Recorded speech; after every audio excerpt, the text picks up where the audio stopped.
Iarivo soiombonan'ny malagasy fandarana manokana izarana aminao ny vaovao ny kominina n'Antananarivo renivohitra arahinao eto amin'ny MBS TV ao aorian'ny vaovao amin'ny valoralina.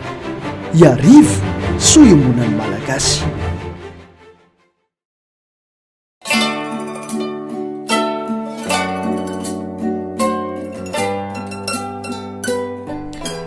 Manana lanjany ireo asa na fotodrafitrasa madinika sy atonotony ihany koa ho an'ny fokotany maro eto Antananarivo renivohitra satria misy fiatraika amin'ny vantana amin'ny fiainam-ponina andavanandro izy ireny. Sahirana ny mponina tetsi-tsiadana boriboritany faharoa nandritra ny taona maro noho ny faratsian'ny lalakely izay misampantsampana any anaty tanàna izay efa 1 kilometatra latsaka kely ny refiny. Tsy afaka nojerena fotsiny tamin'izao izany toe-javatra izany. Mandray andraikitra avy hatrany ny kominina Antananarivo renivohitra tarihan'ny ben'ny tanàna Ramatoa Laoravalomanana. Natao rarivato ilay lalana kisilasila nampijaly ny mponina teny-tsiadana nandritran'ny taona maro.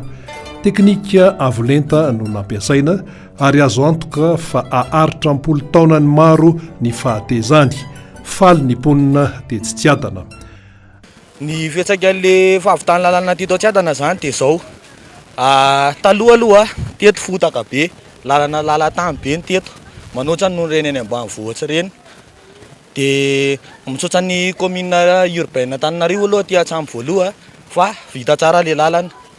Fa na mpianatsara mandeha amin'ity lalana ity simba hatramin'ny kiraro, mianjera foana verina mody avy any ampianarana na lalana Variam-Batorokary ary tsitsana hatramin'ny dalina misy mpianatra mianjera. Misaotra commune Antananarivo ilay voalohany indrindra. Fiatraikany amin'ny fiainana eto zao dia pikarama mandeha maraina maka tanàna nosy be dia nisy nanana tombo mihitsy zany zay amin'izay zavatra izay.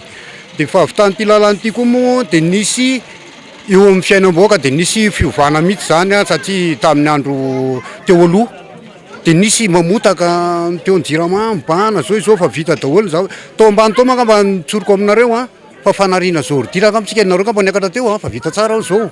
Fanariana zordira teo ny lalana madio tsara. Tsapa fa nahazo fifaliana mihitsy zay satria ny tsara le tanàna ny nafinaritra ny aina teto amin'le tanàna tsy mbola nisy ohatry zao mihitsy zany teto aminay Tsiadana nanomboka hatramin'izay ka hatramin'izao zao zany vao mba nihiratra ty tanànan'ny Tsiadana ty ary ty lalana ty ngamba hitanareo amin'izao fa anisan'ny fidira ankehitriny zany dia efa samy misitraka n'ity lalana ity na ny olona mandalo na ny olona ao amin'ny fiangonana na faty na mariage ary indrindrindrindra izahay mponina manodidina eto dia tena mahatsapa mihitsy ny zavatra tsara entin'ny lalana zany. Fa tsy azo atao ambany-javatra ao anatin'izay rehetra izay ny tamberina andraikitra ho an'ny mponina. Ilaina dia ilaina ny fikajiana sy ny fikarakarana tahaka itony lalana rarivato itony izay ny mponina no tokony ho lolaharana amin'izay fikojakojana sy ny fikarakarana izay. Eo ny tsy fanariana rano sy ny fako eny amin'ny lalana vao namboarina, soiombona ny rehetra ny fananana zavatra tsara sady mampivoatra ny toe-tsaina izany no miteraka fampandrosoana maharitra. Ny ndraikitsy aminay mponina indray moa zany dia hoe engaviantsika mponina hoe eto amin'ity tanàna ity zany mba tsisy hanaparitaka fako tsy ohatry zany. Satria raha manaraka amin'ity fako ity sika dia sahirana be le olona hoe samy mandray andraikitra zany ohatry izay. Dia ny tiako tenenina zany dia fisaotran'ny commune urbaine Antananarivo zay. Madame le maire moa zao midiny fotony mihitsy zany no fampandrosoana amin'ny vahoaka.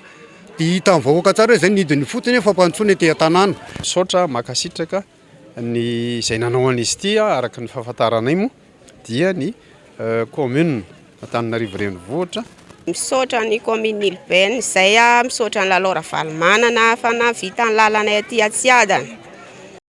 Iarivo soiombonan'ny malagasy fandarana manokana izarana aminao ny vaovao ny kominina n'Antananarivo renivohitra arahinao eto amin'ny MBS TV ao aorian'ny vaovao amin'ny valoralina.